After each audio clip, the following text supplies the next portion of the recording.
Yes breaking news చూస్తున్నాం. తెలంగాణ రాజకీయాల్లో ఏదో సైలెంట్ ఆపరేషన్ జరుగుతున్న సూచనలు కనిపిస్తున్నాయి. బీఆర్ఎస్ పార్టీకి చెందినటువంటి వారు పెద్ద ఎత్తున అయితే ఒకేసారి బీజేపీలో చేరేందుకు ప్లాన్ చేసుకుంటున్నారన్న గుసగుసలు కూడా ప్రారంభమయ్యాయి. మరి ఆర్మూర్ జీవన్ రెడ్డి, మల్కాజ్గిరి మల్లారెడ్డి వంటి వారైతే ఢిల్లీ వెళ్లి బీజేపీ పెద్దలను కలుస్తున్నట్టుగా కూడా తెలుస్తోంది. మరికొంతమంది రహస్యంగా కూడా కలుస్తూ ఉన్నారు. అయితే బీఆర్ఎస్లో అంత చురుగ్గా లేకుండా ఉన్నటువంటి నేతలు ఇక ఏదైతే కుంభనంగా అయితే తమ యొక్క ప్రయత్నాలు తాము చేస్తూ ఉన్నట్లుగా కూడా అనుమానాలు వ్యక్తమవుతూ ఉన్నాయి. మరి తెలంగాణలో వచ్చే ఎన్నికల్లో అయితే అధికారం చేపట్టాలని చెప్పేసి బీజేపీ టార్గెట్గా అయితే పెట్టుకున్నట్టు తెలుస్తోంది. గతంలో మాదిరిగా కూడా భారీ బహిరంగ సభలు ఇంకా ఆర్భాటాలు అయితే లేకుండా నిశ్శబ్దంగా నియోజకవర్గ స్థాయి కీలకమైనటువంటి నేతలను ఆకర్షించే పనిలో పడినట్లుగా కూడా కనిపిస్తూ ఉంది.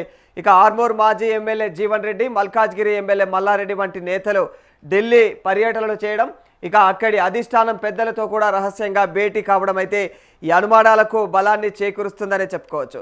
వచ్చే 6 నెలల్లో కూడా బీఆర్ఎస్ నుంచి గణనీయమైనటువంటి స్థాయిలో అయితే క్యాడర్ బీజేపీలోకి జంప్ అయ్యేలా అయితే ఆ పార్టీలో కూడా అయితే అంటే ఒక రోడ్ మ్యాప్ సిద్ధం చేసుకున్నట్టుగా కూడా కనిపిస్తోంది.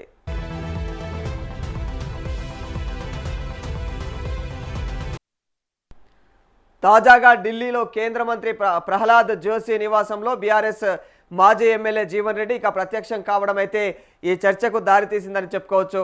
ఉమ్మడి నిజామాబాద్ జిల్లాలోని బీఆర్ఎస్ ఇంకా బీజేపీ మధ్య ఉప్పు నిప్పుల రాజకీయం అయితే సాగుతున్న తరుణంలో ఇక జీవన్ రెడ్డి బీజేపీ కేంద్ర మంత్రితో అయితే రహస్య మంతనాలేంటి అనే వాదనలు రాజకీయ వర్గాల్లో వినిపిస్తూ ఉన్నాయి.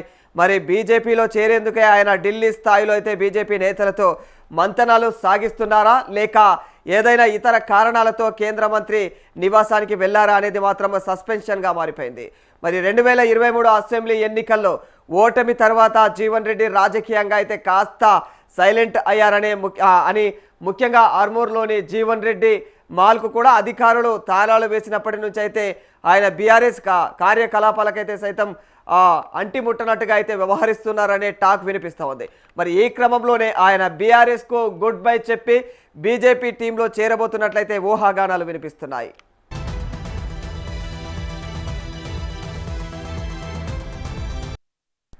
బీజేపీకి గత ఎన్నికల్లో మంచి హైప్ వచ్చినా వారికి మాత్రం అంటే నియోజకవర్గాల స్థాయిలో అయితే నాయకత్వం అయితే లేకపోవడం వల్లే విజయాలు రాలేదని చెప్పుకోవచ్చు.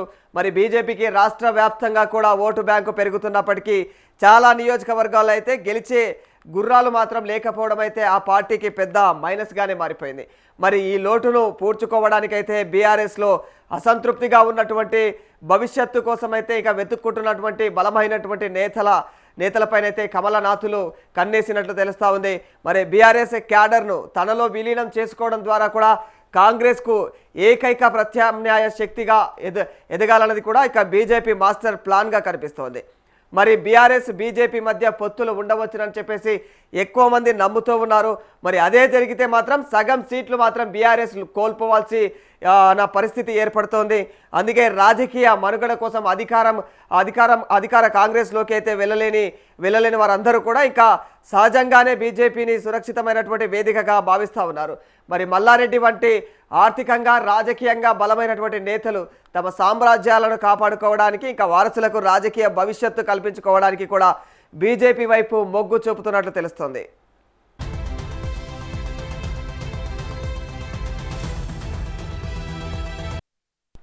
ఈ వలసల వెనుక ఢిల్లీలోని బీజేపీ పెద్దల యొక్క హస్తం స్పష్టంగా కనిపిస్తుంది. రాష్ట్ర బీజేపీ నాయకత్వం కేవలం ఇక సమన్వయకర్తలుగా వ్యవహరిస్తూ ఉండగా చేరికల విషయంలో తుది నిర్ణయం మాత్రం ఖచ్చితంగా అది ఢిల్లీలోనే జరుగుతున్నట్లు తెలుస్తోంది. మరి వచ్చే 6 నెలల కాలం తెలంగాణ రాజకీయాల్లో అత్యంత కీలకం కానున్నట్లు తెలుస్తోంది. మరి బీఆర్ఎస్ తన యొక్క ఉనికిని కాపాడుకోవడానికి చేసే ప్రయత్నాలు ఒకవైపు, మరి దాన్ని ఖాళీ చేసి ఇక లాభపడాలని చెప్పేసి మరోవైపు బీజేపీ రాజకీయాలు అయితే చేయనున్నాయి. మరి రాష్ట్రంలో 3 పార్టీల యొక్క ప్రతివ్యూహాలతో అయితే రాజకీయ వాతావరణం ఎన్నికలను మరింత వేడెక్కించేలా తలపిస్తున్నట్లు కనిపిస్తూ ఉంది. అసెంబ్లీ ఎన్నికలు ఇంకా 3 ఏళ్లు ఉన్నప్పటికీ కూడా ఆరోపణలు ప్రత్యారోపణలతో అయితే ఒకరిపై మరొకరు దుమ్మెత్తి పోసుకోవడం అయితే పరిపాటిగా మారిపోయింది ఇప్పటికే. మరి ఇదే దశలో అలంపూర్ మాజీ ఎమ్మెల్యే బీఆర్ఎస్ను వీడి ఇక బీజేపీలో చేరేందుకైతే సిద్ధమయ్యారని చెప్పేసి ప్రచారం జరుగుతోంది. అయితే ఈ సమయంలోనే బీజేపీ రాష్ట్ర అధ్యక్షుడు రామచంద్రరావు ప్రకటన అయితే కలకలం రేపుతుంది. మరి బీఆర్ఎస్ నుంచి ఒక 5గురు ఎమ్మెల్యేలు అయితే తమ పార్టీలో చేరేందుకు సిద్ధంగా ఉన్నారని చెప్పేసి ఆయన అయితే ఇక పిడుగులాంటి వార్తనైతే పేల్చేశారు. మరి దీంతో అటు బీఆర్ఎస్లో కలకలం రేపగా ఇక బీజేపీ కాంగ్రెస్ వర్గాల్లో అయితే ఉత్కంఠతకు దారితీసిందనే చెప్పుకోవచ్చు.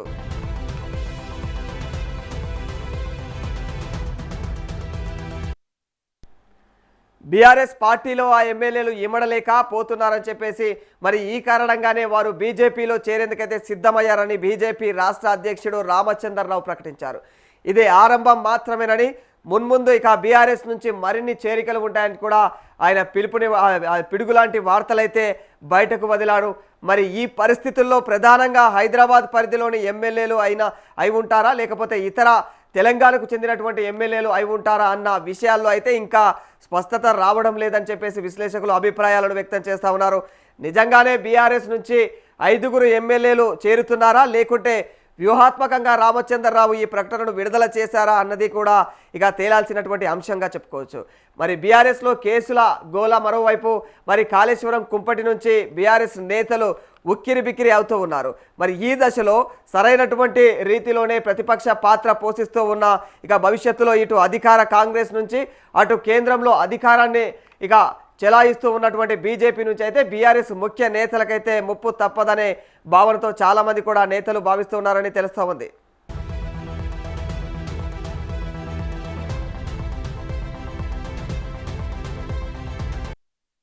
మరి ఈ దశలోనే కాంగ్రెస్ పార్టీకి ప్రత్యామ్నాయంగా అయితే బీజేపీని భావిస్తున్నారని విశ్లేషకులు అంచనా వేస్తూ ఉన్నారు. మరి ఈ నేపథ్యంలో రామచంద్రరావు ప్రకటన ప్రాధాన్యం సంతరించుకుంది. దీంతో ఆ 5గురు ఎమ్మెల్యేలు ఎవరై ఉంటారన్న విషయంపైన అయితే ఇక తీవ్రమైనటువంటి ఉత్కంఠత నెలకొంది. మరి వారి చేరిక కూడా ఆగస్టులోనే ఉంటుందని చెప్పేసి కూడా చెప్పడం మరి దీనికి గమనార్హంగానే మారింది. ఇక బీఆర్ఎస్ పార్టీలోనూ బీజేపీ ప్రకటన పైన గుబులు నెలకొన్నదని చెప్పుకోవచ్చు. మరి దీనిపైన త్వరలోనే విషయం బయటకు వస్తుందని చెప్పేసి తెలుస్తూ ఉంది. మరోవైపు ఏదైతే ప్రహ్లాద్ జోషి నివాసంలో జీవన్ రెడ్డి ప్రత్యక్షం కావడంతో కూడా ఈ పరిణామం ఇటు బీఆర్ఎస్ అటు బీజేపీలో ఆసక్తికరంగా మారిపోయింది.